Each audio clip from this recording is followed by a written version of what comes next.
Doctor പറഞ്ഞു എന്തോ ചെറിയൊരു കുഴപ്പമുണ്ട്, നിങ്ങൾ വേറെ നല്ലൊരു ഹോസ്പിറ്റലിൽ പോയിക്കോളൂ എന്ന് പറയും. അപ്പോഴാണ് ഒരു ബ്ലോക്ക് ഉണ്ട്, നിങ്ങൾ തീർച്ചയായിട്ടും സ്റ്റെൻഡ് ഇടുന്ന ഒരു അവസ്ഥയാണ് എന്നു പറഞ്ഞു.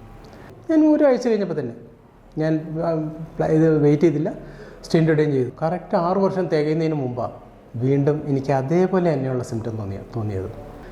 എനിക്ക് ഇട്ട സ്റ്റെൻഡാണ് ബ്ലോക്കായത്. ഉടനെ തന്നെ ഓപ്പൺ ചെയ്യാതെ രക്ഷയില്ല. അതായത് ഇന്ദിരാഗാന്ധി ഹോസ്പിറ്റലിൽ ഇങ്ങനൊരു ECP ഉണ്ടെന്ന് കാണുകയും അറിയുകയും ചെയ്തു. 3-ാമത്തെ ദിവസം കഴിഞ്ഞപ്പോൾ ഞാൻ നോർമലാണെന്ന് എനിക്ക് തന്നെ ഫീൽ ചെയ്യാൻ തുടങ്ങി. ഞാൻ അതിൽ കൂടുന്നു നടന്നു. ഞാനിത് കംപ്ലീറ്റ് 35 ഡേയ്സ് 35 ദിവസം കംപ്ലീറ്റ് ചെയ്ത് ഡോക്ടറെ അടുത്ത് വീണ്ടും പറഞ്ഞ ഡേറ്റിൽ ഞാൻ ചെന്നപ്പോൾ ഡോക്ടർ പറഞ്ഞു ഇപ്പം നിങ്ങൾ വളരെ നോർമലാണ്. എൻ്റെ പേര് സെബാസ്റ്റ്യൻ. ഞാൻ ഹെൽത്ത് ഇൻസ്പെക്ടർ, ആരോഗ്യവകുപ്പിൽ ഹെൽത്ത് ഇൻസ്പെക്ടറായിട്ട് വർക്ക് ചെയ്യുന്നതാണ്. 2011 റിട്ടയർ ചെയ്ത ആളാണ്.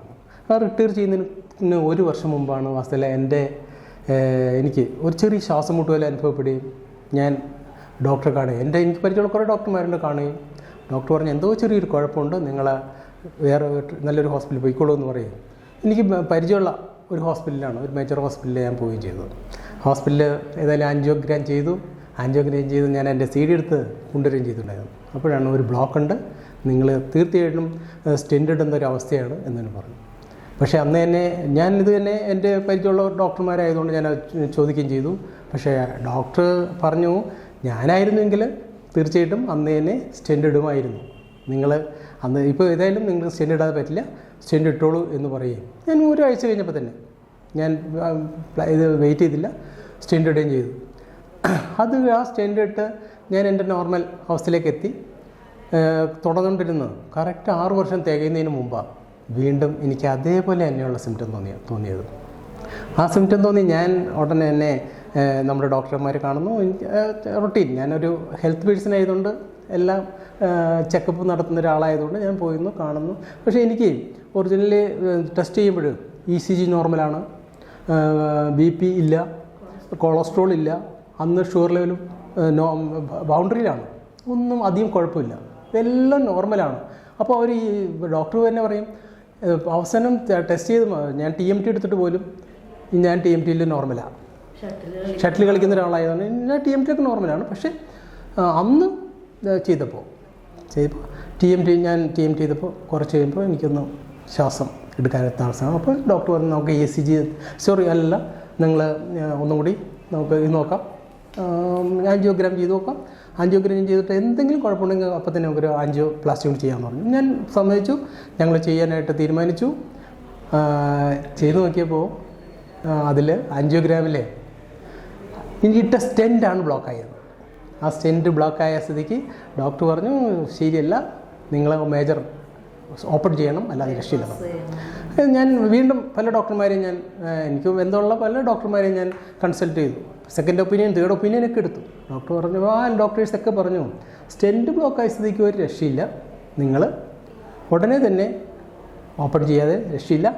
നിങ്ങൾ യാത്ര എന്നോട് ഒരു വെള്ളം എടുത്ത് കോരി ഒഴിക്കരുത്, അധികം നടക്കരുത് എന്നൊക്കെ പറഞ്ഞിരുന്നതാണ്. ഞാൻ ആ സമയത്താണ് ഇവിടെ ഈ സെക്ഷൻ, ഈ ഹോസ്പിറ്റലിൽ, അതായത് ഇന്ദിരാഗാന്ധി ഹോസ്പിറ്റലിൽ ഇങ്ങനൊരു ECP ഉണ്ടെന്ന് കാണുകയും അറിയുകയും ചെയ്തു.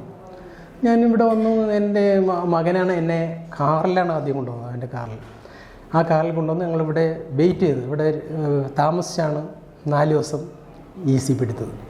വെറും 4 ദിവസം കഴിഞ്ഞപ്പോൾ ആ ഫസ്റ്റ് ഡേ കഴിഞ്ഞ് സെക്കൻഡ് ഡേയിൽ വാസ്തവത്തിൽ എന്നോട് ഡോക്ടർ പറഞ്ഞു നിങ്ങൾ ഒരു 1/2 കിലോമീറ്ററെങ്കിലും നടക്കൂ ഹോസ്പിറ്റലിന്.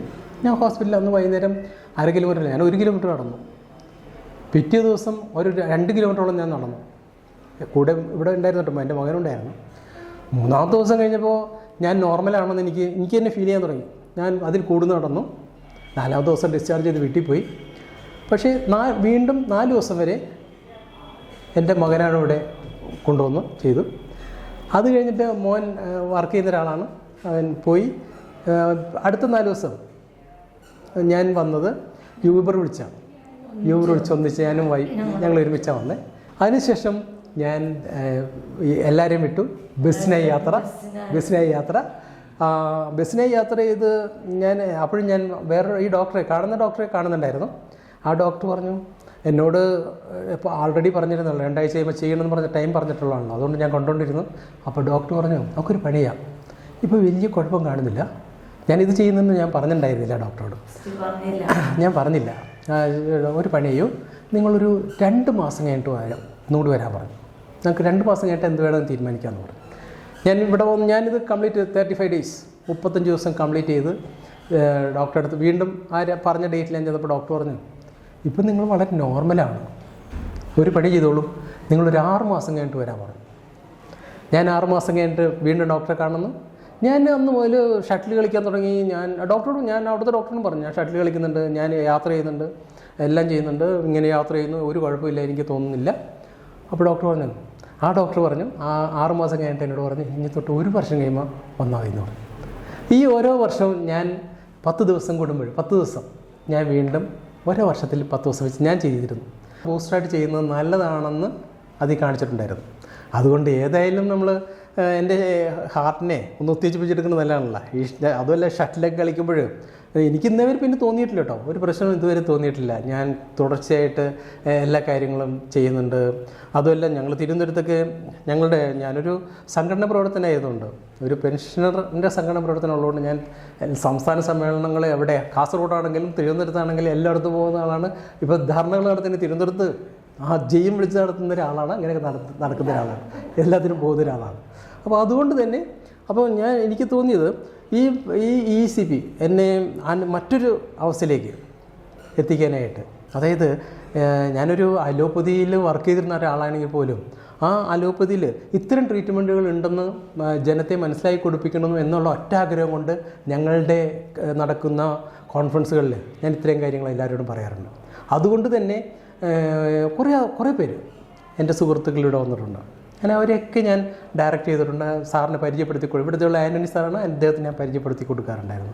വേറൊന്നും കൊണ്ടല്ല, എനിക്കൊരു നല്ലൊരു അവസ്ഥ കിട്ടിയതുകൊണ്ട് അത് ആൾക്കാർക്ക് ഉപകാരപ്രദമാകുമെങ്കിൽ ആയിക്കോട്ടെ എന്നുള്ള എൻ്റെ ആഗ്രഹം കൊണ്ടാട്ടോ പലർക്കും ഞാൻ പറഞ്ഞു കൊടുത്തേക്കണം.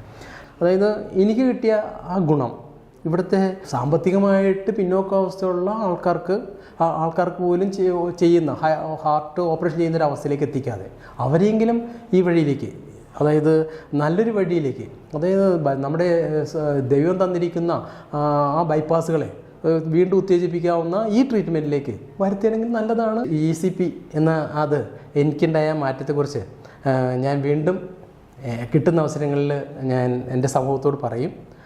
അതുമല്ല ഞാൻ ഇപ്പോഴും സംസാരിക്കുന്നു, കൂടുതൽ സംസാരിക്കണം എന്ന് ആഗ്രഹിക്കുന്നു. വളരെയധികം സന്തോഷമുണ്ട് കാര്യങ്ങൾ അവതരിപ്പിക്കാനും പറയാനായിട്ട്. അത് മാത്രം പറയുകയാണ് ഞാൻ നിങ്ങളോട്.